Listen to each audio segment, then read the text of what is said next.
Okay, today we're going to talk a little bit about meiosis. I just want to get like a conceptual check, or talk really about a big picture idea before we do. So this is a question I'd pose in class. It says, are we the product of nature, our genes, right, or nurture, our environment, our situation? And the answer is, of course, both. Genes influence a lot, right? Your gender, your height, your hair color, your ability to digest lactose, and even things like, how likely you may be to get heart disease, how likely you may, be to get bladder cancer. Just for example, some things are more genetically, you have a higher chance or a lower chance based on how the genes are inherited, right? You might be very likely to get cystic fibrosis, but in many, many, many cases, your environment plays a role. For some, skin tone is not exactly the same all the time, right? You might be tanner if you live in Florida than you would be if you lived in Maine all year. You might have a high risk of having heart disease, but your exercise habits and diet habits lower that risk. Same thing with, I said bladder cancer, I think. If you're a smoker who never gets off the couch and eats garbage all day, and you have a lot of inflammation in your body, you might develop bladder cancer, and you might not develop it or develop it at a later time if you don't behave like that. So it's really a combination of, or maybe you have some genes that were going to put you at a potential to be 6 feet tall, but you're a person that grew up in a country that has very poor access to steady nutrition, and therefore you're 5'10", because you've been sort of stunted, or genetically your potential was greater, but you didn't get the resources to allow that full potential. You see what I'm saying? So it's an interplay. Nature and nurture interplay with one another in different degrees. You're not 100% genetically determined or destined to be a certain way in all situations. Also, the other way is true too. You can't just be anything you want. You can't be 6'4" if your genes were going to put you at a max of 5'9", just because you ate well. So there's guardrails on both sides of the on this spectrum of nature and nurture. Okay, we're going to jump into meiosis and talk a little bit about that. It's not particularly interesting, but I'm going to try to get through it so you have the basic ideas. For most organisms, sexual reproduction is how they reproduce. Okay, most species on the planet, there's a reason too that it's the most popular one, sexual reproduction, and that requires two individuals, right? Two fish, or two lizards, or two monkey, whatever it is. Some individuals can reproduce asexually, just by themselves, but most do it sexually, and that requires 2 sex cells. In humans and many animals, we call them sperm and egg. All right. Now, in humans, the first cell to be produced that will divide into all the cells that will become the baby, and then the toddler, and then the adult, has 46 chromosomes, 46 pieces of DNA in it. That's called a zygote. Okay. Now, in order to get 46 out of the 2 sex cells that combine, the sperm has 23 chromosomes. The egg has 23 chromosomes, and they combine. The sperm fertilizes the egg, enters the egg, and this genetic combination makes the whole set of genes. Okay, so instead of dividing normally and replicating DNA and making sure every new cell has exactly the same DNA, sperm and egg undergo a different process, because they have to contain half the genetic material that a normal cell in our body contains. Okay, so they're called gametes. Sex cells are called gametes. They're not somatic cells. They're sex cells. They're genetically unique from each other and genetically haploid. Your normal cell Your skin cell, your eye cell, your brain cell, your liver cells are called diploid cells. They have two sets. Di means two. Diploid cells. These are haploid cells. They have half the genetic material that a diploid cell has. Okay? See, half, 23. Haploid cell, haploid cell. You can kind of think of it as half-loid. It's not that way, but it's an easy way to remember it. Haploid plus haploid makes diploid. Okay? So they're gametes. Sex cells are called gametes, and they're haploid. How do you make them? Through meiosis. Okay? A process called meiosis.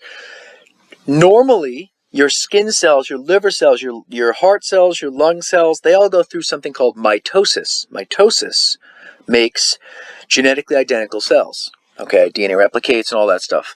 In a process of meiosis, it's a little bit different. Okay. What is the goal? It's to take a diploid cell and turn it into genetically unique haploid cells. Okay, so we're going to take a cell in this example that has 4 chromosomes in it, and we're going to go through some steps, and we're going to turn those into cells with 2 chromosomes in it. All right, if this is sperm, we get 4 cells out of it, from starting with 1. If it's an egg, we only get 1 cell out of it. We'll talk about why down the line. Okay. How is a gamete different? Well, we just said it's haploid. It doesn't have the full 46 chromosomes. It has 23. The only examples of gametes are sperm and egg. Every other cell in the body is a somatic cell. Okay? So you only house gametes in either testes or ovaries. Somatic cells, excuse me, by the way, somatic cells contain 2 sets of DNA, homologous pairs. There are no homologous pairs in sperm or egg. There's either one or the other. Okay? You either get, the copy that your mom gave you in a sperm cell, or the copy that your, dad gave you that you're putting in a sperm cell or an egg cell. Not both. Okay? We are going to do this little activity. You need this slide to do it. Okay, there's some pre-reading activities. It's a very simple coloring in and sorting of chromosomes activity. All right, so you're gonna color in homologous chromosomes for this dragon. Okay, H codes for a different head style or whatever. This spikes versus soft spikes. All right, capital H codes for a gene that makes these soft, longer spikes, and lowercase h is a homologous gene for spiky mohawk. You either get short wings or long wings, coded for by B. Okay, short wings is coded for by lowercase b. All right, and that's recessive. The capital B will show, and the lowercase b will not show. Okay. The capital H, if it's present, will show. The lowercase h will not show. Okay, so the original cell contains these combinations. All right. Spots for capital E, stripes for lowercase e. Capital R makes a blue body. Lowercase r makes an orange body. All right. In other words,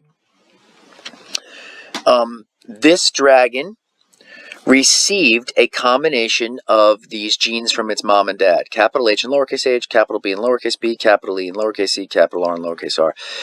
We haven't talked much about it, but capital means it's dominant, and dominant means it's expressed, and lowercase means it's not expressed if there's a capital. So this baby dragon will look like this. Big, goofy spikes with long wings, spotted belly, and a blue body. And you're going to see this original cell here. There's a diagram to put these colors in your original cell. Okay? And you're going to walk through the process of meiosis and show how it gets arranged.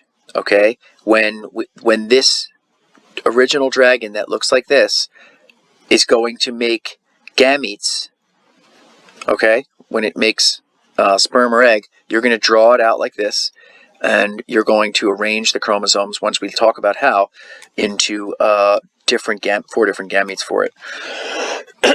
Okay, now let's get to the meat of the difference between meiosis and mitosis. Okay, let's look at an example of a cell that it starts out with, that's going to undergo mitosis. It starts out with 6 chromosomes. It starts out with 3 chromosomes from its mom, long, medium, and short, and homologous 3 chromosomes from the dad, long, medium, and short. So the long ones both have the same types of genes for the same traits on them. The medium ones have the genes for the same traits on it, and the small have the genes for the same traits on it. First, normally, if you're a skin cell or a liver cell or a lung cell, you do the S phase, right? DNA replication. Then, here's the critical difference between mitosis and meiosis, at least in the initial stage. All 6 chromosomes, this would be all 46 chromosomes in a human cell, they line up single file vertically in the cell during a phase called metaphase, okay? And they're going to separate. It's like, I call it like they're going fishing. A little string called a spindle fiber will pull this little, it's called a chromatid, a sister chromatid. These are 2 identical, they've been replicated. So these are 2 identical sister chromatids, this one here and this one here. This one will get pulled to the left side of the cell, so will this one on the left side. And these identical pieces will get pulled to the right-hand side. And then, when the cell splits down the middle during cytokinesis, we will guarantee that each cell has the same pieces as each other and as the original, because we replicated each piece and we pulled the replicas on each side, okay? On this side, what we do is we replicate the DNA, we undergo the S phase, and then homologous chromosomes start to line up. All right, and early on, they do what we call, during meiosis 1, the first division. Meiosis 1 is the first division because it undergoes 2.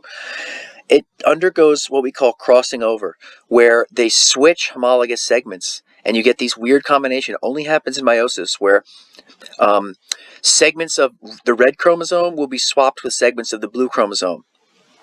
Okay, and now you have weird combinations of red and blue hybrid chromosomes that will be separated during the next process. When we get to metaphase 1, okay, of meiosis, are they lining up single file? The answer is no. We don't have 6 single file, we have 3 pairs. Homologous pairs line up, and when we go fishing for chromosomes, we don't pull individual chromatids apart like we did over here.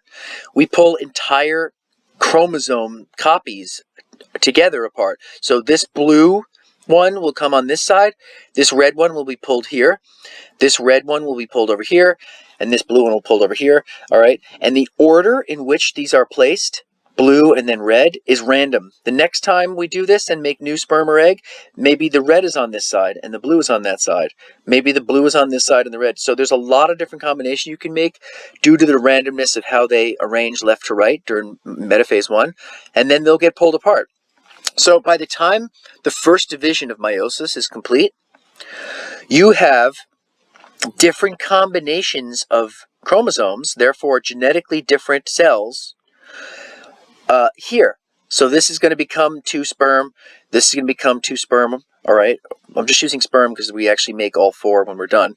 And they're genetically unique, okay? And then we're going to do the same process. We're going to line them up again, and we're going to pull chromatids apart, and we're going to make 4 genetically unique cells at the end of this. Okay, so I haven't finished explaining the whole process, but we're at 14 minutes and 45 seconds, so I will in a second. But this is the difference.